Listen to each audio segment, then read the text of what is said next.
जय जय राजस्थान, जय जय शेखावाटी। आज आपको एक बहुत ही बढ़िया सी बात बता रही हूँ। इस बात से आपको बहुत कुछ सीखने को मिलेगा। किसी ने कमाल की बात कही है कि आवाज़ ऊंची हो तो कुछ लोग सुनते हैं, पर बात ऊंची हो तो बहुत लोग सुन लेते हैं। हाय गाइज, मैं हूँ राजस्थानी शेखावाटी संस्कृति की बेटी। एक छोटी सी बात आपके सामने शेयर कर रही हूँ। ये बात आपको 25 साल के एक लड़के की है जो आपको बहुत पसंद आएगी, ज़रूर पसंद आएगी। आप इसको सुनो और ज़रूर बताइएगा कि आपको कैसी लगी। एक 25 साल का लड़का एक सेठ के यहाँ नौकरी करता था। उसके माँ बाप इस दुनिया में नहीं थे। ज़िंदगी बड़ी परेशानी में उसकी चल रही थी। सेठ के नौकरी पर रोज़ जाता, रोज़ाना पैसे कमा कर घर आ जाता, खाना बनाता, खाता और सो जाता। एक दिन उसने 4 चपाती और सब्जी बनाई, हाथ मुँह धोकर वापस आया, तब तक 3 बची थी। दूसरे दिन भी उसके साथ यही हुआ। तीसरे दिन उसने चूहे को पकड़ लिया। चूहा मोटा ताज़ा था और चपाती लेके जा रहा था। चूहे ने पकड़ा तो चूहे ने कहा, मेरी मेरी किस्मत का तुम खा रहे हो, मेरी चपाती तो मुझे ले जाने दो। लड़के ने कहा, मेरे पास सिर्फ 4 चपाती हैं, इसमें से एक तुम ले जा रहे हो, मैं क्या खाऊंगा? मेरी ज़िंदगी ने तो बेहाल कर रखा है मेरे को। तो चूहे ने कहा, तुम्हारे सारे सवालों के जवाब एक इंसान दे सकता है। लड़के ने कहा, वो कौन है? वो चूहे ने कहा, गौतम बुद्ध। उसके आश्रम में जाओ और उनसे अपनी ज़िंदगी के बारे में पूछो, वो तुम्हें रास्ता बताएगा कि आपको क्या करना है। लड़के ने कहा, बहुत बढ़िया बात कही आपने। तो उसने चूहे की बात मान ली और गौतम बुद्ध से मिलने के लिए चल पड़ा। शेड से छुट्टी ले ली लड़के ने 5-6 दिन की। रास्ता बहुत लंबा था, रात हो गई थी। उसको कुछ भी दिखाई नहीं दे रहा था। थोड़ी दूर और चला तो उसे एक हवेली दिखाई दी। उसने वहाँ जाकर शरण मांगी। हवेली की मालकिन ने पूछा कि बेटा तुम कहाँ जा रहे हो? लड़के ने कहा, गौतम बुद्ध से मिलने के लिए उसके आश्रम जा रहा हूँ।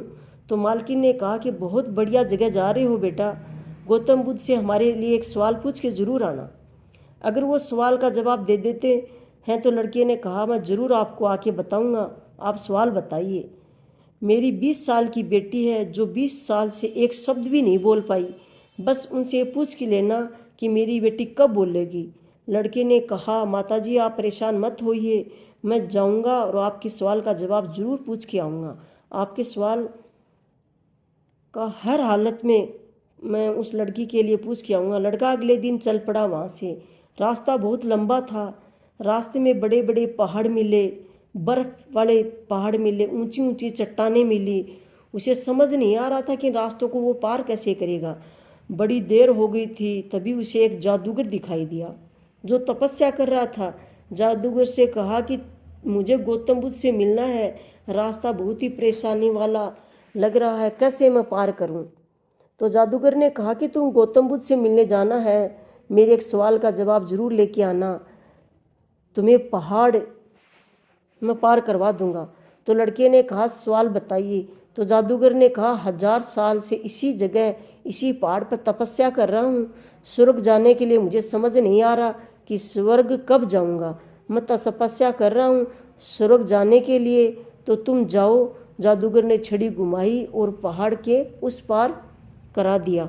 लड़का मैदानी के लड़का मैदानी इलाकों में पहुंच गया। वहाँ पर बड़ी सी नदी उसे दिखी। लड़के के सामने फिर समस्या आ गई कि अब मैं इस नदी को कैसे पार करूँगा। तभी उसे कछुआ दिखाई दिया। कछुए से मदद मांगी कि आप मुझे अपनी पीठ पर बैठाकर नदी पार करा दीजिए। कछुए ने कहा, ठीक है, नदी तो पार करा दूंगा। तो कछुए ने कहा कि आप जा कहाँ रहे हो? तो लड़के ने कहा कि मैं गौतम बुद्ध से मिलने के लिए जा रहा हूँ, तो तू मेरी एक इच्छा है और वो भी पूरी करके ज़रूर आना। मेरा एक सवाल है, उसका जवाब ज़रूर लेके आना। तो लड़के ने कहा कि आप भी अपने सवाल का जवाब बताइए। कछुए ने कहा, मैं 500 सालों से इसी नदी में ड्रैगन कब बनूंगा, बड़े समय से मैं यहाँ बैठा हूँ। लड़के ने कहा कि मैं आपके लिए ज़रूर पूछ के आऊँगा कि आप ड्रैगन कब बनोगे। लड़का गौतम बुद्ध के आश्रम में पहुँच जाता है। पहुँचते ही वहाँ देखता है तो वहाँ प्रवचन चल रहा था, तो वो भी सुनने लगा। जब प्रवचन पूरा हुआ तो गौतम बुद्ध ने कहा, हर कोई जहाँ जितने भी बैठे हैं वो 3 सवाल पूछ सकते हैं। अब लड़के के सामने बड़ी समस्या आ गई कि सवाल किसका पूछूं और किसका छोड़ूं। लड़के ने सोचना शुरू कर दिया। सबसे पहले हवेली की मालकिन उसके नज़र में आई। उसकी बेटी बोल नहीं सकती। वो सवाल उसका तो बहुत ही ज़रूरी है पूछना। उसकी आंखों में आंसू थे। उसका सवाल तो मैं ज़रूर पूछूंगा। दूसरी तस्वीर जो सामने आई वो आई जादूगर की कि वो बहुत सालों से तपस्या कर रहा है और बर्फ़ के पहाड़ों में बैठा है, तो उसकी भी इच्छा पूरी होनी चाहिए और वो भी मैं ज़रूर पूछूंगा। तीसरी तस्वीर आई कछुए की कि वो 500 साल से ड्रैगन बनना चाह रहा है और वो बन नहीं रहा, उसकी भी इच्छा ज़रूर पूछनी चाहिए, उसका सवाल भी। फिर अपनी तस्वीर उसको नज़र आई जो सेठ के यहाँ नौकरी कर रहा है कि मैं तो नौकरी कर ही रहा हूँ, मेरा तो दाना पानी ठीक चलता ही रहेगा और चल रहा है और मेहनत कर लूँगा, लेकिन इन लोगों की ज़िंदगी में बदलाव लाना ज़रूरी है। इन तीनों के सवाल पूछना मेरे लिए बहुत ज़रूरी है। लड़के ने गौतम बुद्ध से अपना सवाल छोड़ दिया और तीनों के सवाल पूछे। गौतम बुद्ध ने जवाब दिया। सबसे पहले तो हवेली की मालकिन को उन्होंने कहा कि जैसे ही हवेली की मालकिन की बेटी शादी होगी वो बोलना शुरू कर देगी। दूसरा जवाब जादूगर ने दिया कि जिस दिन छड़ी छोड़ देगा उसी दिन वह स्वर्ग चला जाएगा। तीसरा सवाल कछुए का था। उसने कहा कि अपना कवच उतार दे, उसी दिन कवच उतार देगा उसी दिन वो ड्रैगन बन जाएगा। लड़के ने प्रणाम किया, नमस्कार किया और वहाँ से चल पड़ा। उसी वापस आते टाइम पहले कछुआ मिला। उसने कहा अपना कवच उतारो। गौतम बुद्ध ने कहा है तुम ड्रैगन बन जाओगे। जैसे ही उसने कवच उतारा मोती ही मोती निकल के आ गए। कछुए ने कहा मैं क्या करूँगा इन मोतियों का, तुम ले जाओ।